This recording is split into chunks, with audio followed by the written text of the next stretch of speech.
हर हर महादेव दोस्तों।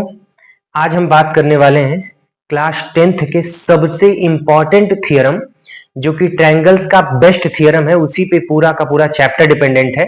BPT theorem, that means basic proportionality theorem, other name उसका Thales theorem है। आइए दोस्तों हम उसकी बात कर लेते हैं, उसको समझ लेते हैं कि बीपीटी थियरम क्या है और इसको किस लिए अप्लाई किया गया है, इस थियरम को किस लिए दिया गया है। तो सबसे पहले हम थियरम को स्टार्ट करते हैं दोस्तों कि इसका गिवन पॉइंट क्या होता है। तो आइए दोस्तों हम गिवन पॉइंट की बात कर लेते हैं। तो फर्स्टली हम गिवन पॉइंट लिखेंगे दोस्तों। किसी भी थियरम को लिखने से पहले, स्टार्ट करने से पहले उसमें गिवन पॉइंट लिखा जाता है। तो लिखेंगे in triangle ABC DE parallel to BC। अब आप देख रहे हैं दोस्तों कि यहाँ पे पॉइंट दिया हुआ है DE जो है वो BC के पैरेलल है। ये आपका गिवन पॉइंट है। अब हमें प्रूव क्या करना है, तो उसके लिए हमें टू प्रूव लिखना पड़ता है दोस्तों। जो भी पॉइंट हमें प्रूव करना है वो टू प्रूव में लिखते हैं। तो हमें प्रूव करना है कि AD upon DB is equal to AE upon EC। That means कि इधर के साइड का रेशियो इस साइड के रेशियो के बराबर है, इक्वल है। जो भी रेशियो होगा वो दोनों आपस में इक्वल होंगे। यहाँ पे दो पॉइंट्स है D और E, तो हमें गिवन पॉइंट है DE पैरेलल टू BC और प्रूव करना है कि ये दोनों रेशियोज आपस में इक्वल है। तो हम स्टार्ट कैसे करेंगे दोस्तों, लेकिन उसको स्टार्ट करने से पहले हम कंस्ट्रक्शन कर लेते हैं। अब कंस्ट्रक्शन ही मेन है आपका। कंस्ट्रक्शन करने टाइम पे आपको बहुत ही ध्यान से समझने की जरूरत है दोस्तों। अब हम डायग्राम में समझते हैं। तो सबसे पहले आप क्या करेंगे कि C को D से मिलाएंगे और B को E से मिलाएंगे दोस्तों।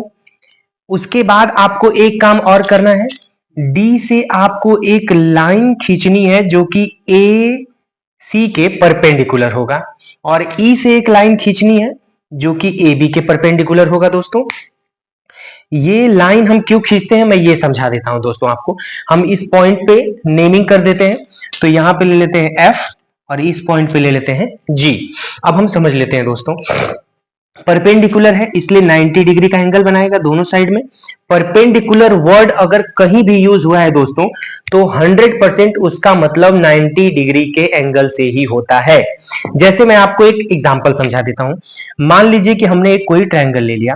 अब आपको इस ट्रायंगल की हाइट चाहिए, या किसी ह्यूमन बीइंग की किसी भी चीज की आपको हाइट चाहिए होती है, तो आप क्या करते हैं कि उसके बेस से 90 डिग्री का एंगल बनाता हुआ एक ऐसी लाइन खींचते हैं जो उसके टॉप तक जाता है, और वही उस पर्टिकुलर ट्रायंगल की या उस पर्टिकुलर थिंग्स की हाइट होती है। हमारी हाइट जैसे ह्यूमन बीइंग है या कोई सामान है उसकी हाइट लेनी है, तो जब आप जमीन से आप 90 डिग्री का एंगल बनाते हुए कोई भी मीटर जो नापने के लिए आता है, मापने के लिए, उसको पकड़ते हैं तो एकदम स्ट्रेट पकड़ते हैं, एकदम सीधे पकड़ते हैं जमीन से, तो उसका अर्थ से 90 डिग्री पे एंगल बनता है, और जो कि एकदम स्ट्रेट लाइन जाता है वही हमारी हाइट होती है दोस्तों। उसी तरह से ट्रायंगल होता है। अब मैं आपको एक बात और समझा देता हूं। बेस के हिसाब से ट्रायंगल की हाइट बदल जाती है। जैसे हमने एक ट्रायंगल ले लिया ABC और बोल दिया कि BC हमारा बेस है, तो जब BC बेस हो गया तो इसकी हाइट हो गई AD, और हमने चेंज किया, हमने बोला कि AB बेस होगा, तो हम इस हाइट पे, इस बेस पे 90 डिग्री का एंगल ड्रॉ करेंगे। जो यहाँ पे एक्चुअली ये थोड़ा सा अलग दिख रहा है ट्रायंगल, पर मैं आपको समझा दूं कि इस बेस से 90 डिग्री का एंगल बनाने वाला जो साइड लेंथ होगा वही उसका एल्टीट्यूड होता है, और बेस से उसका 90 डिग्री का एंगल बनता है। वही हमारा उस पर्टिकुलर ट्रायंगल की हाइट होती है या उसका एल्टीट्यूड होता है। तो बेस के हिसाब से वो चेंज होता है दोस्तों। अब हम कंस्ट्रक्शन लिख लेते हैं दोस्तों। तो कंस्ट्रक्शन में हम क्या लिखेंगे, जॉइन CD एंड BE, ये फर्स्ट पॉइंट हो गया। सेकेंड पॉइंट हम लिखेंगे draw EF perpendicular to AB and DG perpendicular to AC। अब मैं आपको एक बात और समझा दूं दोस्तों कि हमने परपेंडिकुलर जो लिया है वर्ड, वो AB और AC क्यों लिया है, हमने AE और AD क्यों नहीं लिया है। तो उसका रीजन ये है दोस्तों कि जब हम AD और AE सिर्फ लेते तो वो सिर्फ ADE ट्रायंगल के लिए एप्लीकेबल होता, पूरे ट्रायंगल के लिए एप्लीकेबल नहीं हो पाता, और उसका यूज हमें आगे करना है, इसलिए हमें ये पार्ट को पूरा ए बी और ए सी में दिखाने की जरूरत पड़ी है, इसलिए हमने ए बी और ए सी लिखा है। अब हम बात कर लेते हैं प्रूफ की। तो प्रूफ हम स्टार्ट करते हैं दोस्तों, और प्रूफ लिखेंगे यहाँ, थोड़े थोड़े पार्ट्स को हम सॉल्व करेंगे दोस्तों, पेज चेंज करते हुए। तो सबसे पहले प्रूफ की बात करते हैं दोस्तों। तो प्रूफ हमारा स्टार्ट होता है एरिया से। तो सबसे पहले हम ट्रायंगल एडीई का एरिया निकालेंगे। अब एरिया के लिए आप जानते हैं कि फॉर्मूला क्या होता है, half into base into height. तो हमें क्या करना है कि जो प्रूव करना है उसी से हम उसी को ध्यान में रखते हुए प्रूव करेंगे। तो देखिए मैं आपको बता दूं दोस्तों कि प्रूव करना क्वेश्चन सॉल्व करने से ज्यादा इजी होता है। क्यों? क्योंकि हमें पता होता है कि आंसर हमें क्या चाहिए प्रूव करने में, तो इसलिए प्रूव करना ज्यादा इजी हो गया। अब मैं आपको समझाता हूं कि कैसे प्रूव करना है आपको। आप यहां देख रहे हैं कि एडी लिखा हुआ है जो कि हमें प्रूव करना है। तो हम सबसे पहले एडी को बेस मानकर एक ट्रायंगल ले लेते हैं। तो आप देखेंगे तो एडीई एडीई एक ट्रायंगल है जिसका बेस हम एडी ले सकते हैं बहुत आसानी से। तो हम लिखेंगे एरिया ऑफ ट्रायंगल एडीई, और इसका जब हम एरिया अप्लाई करेंगे तो आएगा 1/2 इंटू बेस, जैसा कि हमने कहा एडी हो जाएगा, और एल्टीट्यूड या परपेंडिकुलर लेते हैं जो कि ई एफ हो जाएगा। दोस्तों ये बात आप समझ पा रहे हैं? एडी पे एक एल्टीट्यूड है ई एफ, ये हो गया, या उसकी हाइट हो गई, जो भी आप उसको बोलते हो। अब हम बात करते हैं सेकेंड पार्ट की। जैसा कि मैंने कहा कि आप टू प्रूफ से बता सकते हैं कि आपको क्या चाहिए। नीचे लिखा है डीबी, तो डिनोमिनेटर में आपको डीबी चाहिए, और डीबी कहां दिख रहा है, यहां दिख रहा है, जो कि किसी और ट्रायंगल में है। अब ट्रायंगल क्या बनेगा, डीबीई, ये ट्रायंगल बनेगा दोस्तों। तो आप यहां पे ले लेंगे एरिया ऑफ ट्रायंगल डीबीई। अब डीबीई लेंगे तो आपका बनेगा 1/2 इंटू डीबी, और इंटू परपेंडिकुलर आप ई एफ ले लेंगे। अब एक बात मैं आपको समझा देता हूं दोस्तों, आपको बहुत कम ही लोग ये समझाते होंगे, लेकिन मैं आपको समझा देता हूं। आप 2 मिनट का मुझे टाइम दीजिए कि हम यहाँ पे परपेंडिकुलर को ई एफ क्यों लेते हैं। तो आप देखिएगा ध्यान से, हमारा ट्रायंगल कुछ इस वे में बना हुआ है दोस्तों, कुछ इस वे में बना है। यहाँ पे डी है, यहाँ ई है, और यहाँ बी है।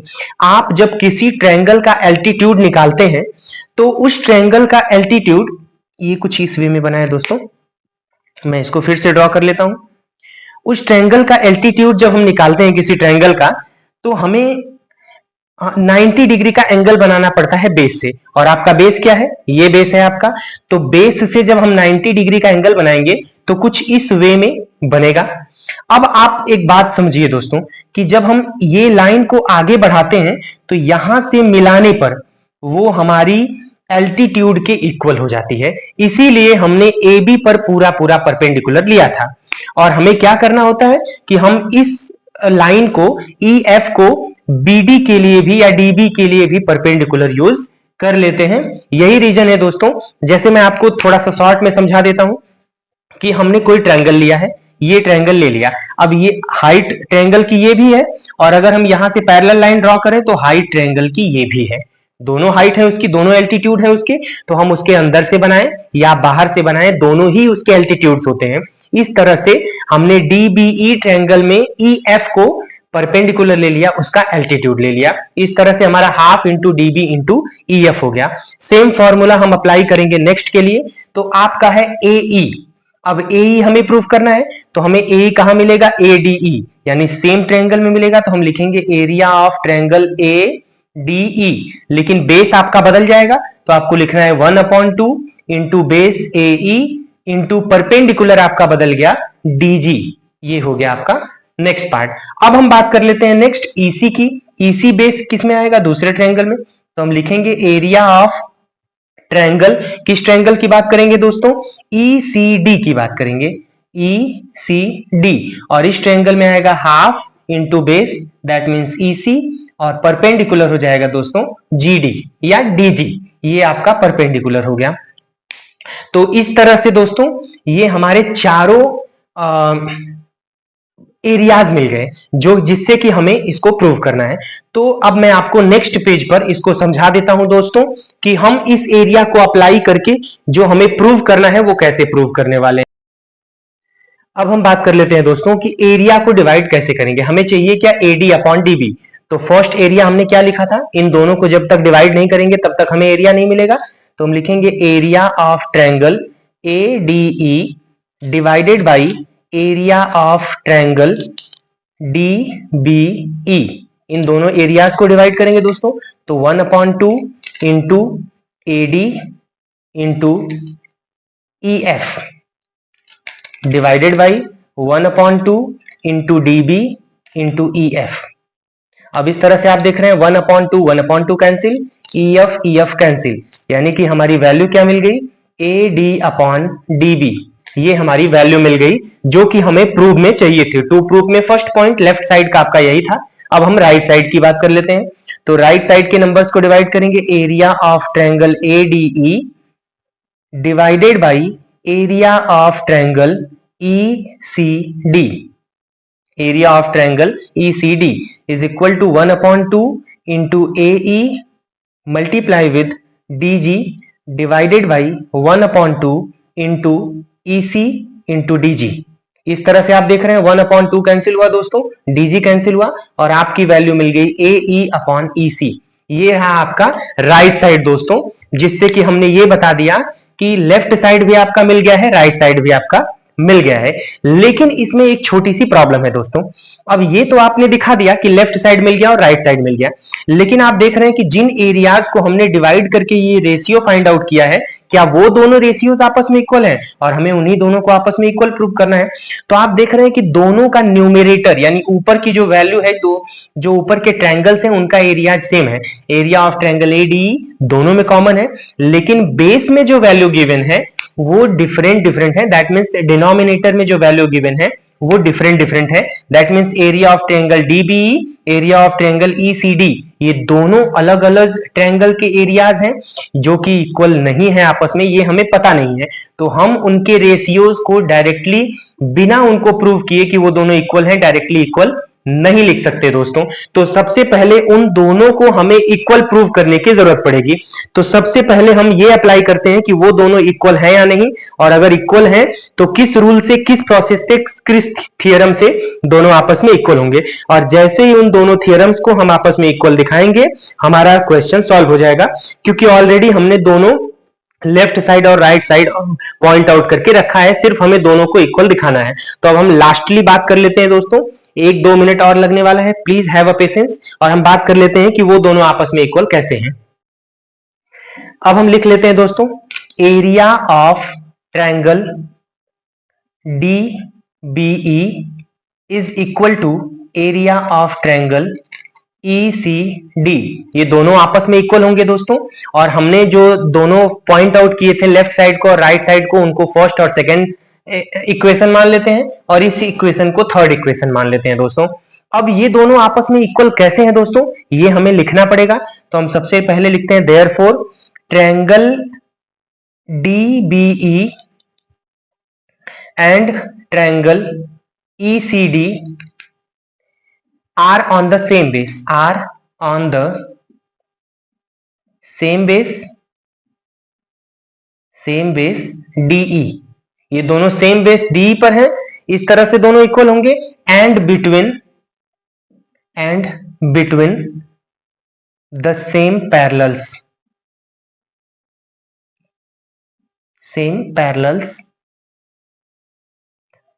BC and DE।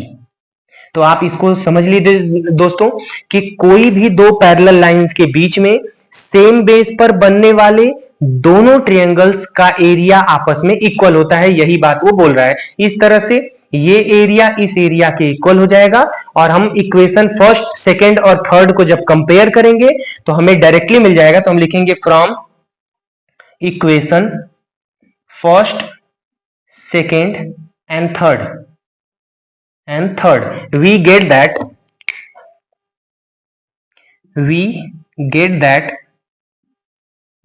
that हमने क्या प्राप्त किया दोस्तों, AD/DB is equal to AE/EC, hence proved। ये रहा हमारा बीपीटी थ्योरम दोस्तों। इसमें कोई भी डाउट हो तो आप हमसे कमेंट बॉक्स में पूछ सकते हैं दोस्तों, हम आपका प्रॉब्लम जरूर सॉर्ट आउट करने की कोशिश करेंगे। और प्लीज दोस्तों हमारे चैनल को लाइक, सब्सक्राइब और शेयर करते जाइए। महादेव आप सभी का कल्याण करें। हमारे साथ लास्ट तक वीडियो में बने रहने के लिए आपका बहुत बहुत धन्यवाद दोस्तों। प्लीज हमारे चैनल को लाइक, सब्सक्राइब और शेयर करते जाइए। हर हर महादेव दोस्तों।